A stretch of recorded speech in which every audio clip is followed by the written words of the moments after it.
Hello viewers, আসসালামু আলাইকুম। আপনারা দেখেন ক্লিপ গ্রাফটিং বা টিপ কলম গ্রাফটিং কিভাবে করতে হয়। আপনারা সম্পূর্ণ ভিডিও দেখেন আর আমার চ্যানেলের সাথে থাকেন, লাইক কমেন্ট শেয়ার করবেন, আপনারা সাবস্ক্রাইব করে দিবেন। এই দেখেন আমি সায়ান লওয়ার পরে দুয়া সাইডে আমি কাটছি ঠিক সেমভাবে। যতক্ষণ আমি ফাড়ছি ততক্ষণ আমি সায়নটাও ফেরবো। ফাড়ার পরে যে আমি সাদা পলিথিন যেটা ইউজ করব সেটা হইল কি 01 পলিথিন।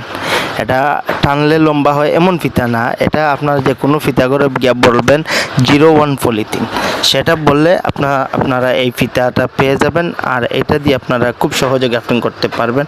আর গ্রাফটিং করার পরে আপনারা দেখেন খুব টাইট করে বেঁধে দিবেন। বেঁধে দেওয়ার পরে দেখবেন কলমটা যাতে হাওয়া বাতাস কোনো কিছু যাতে ঢুকতে না পারে, এই ধরনের আপনারা টাইট করে বেঁধে দিবেন। দেওয়ার পরে দেখবেন আপনাদের কলম খুব কম সময়ে হয়ে যাবে। আর আমার চ্যানেলের সাথে থাকেন, লাইক কমেন্ট শেয়ার করবেন।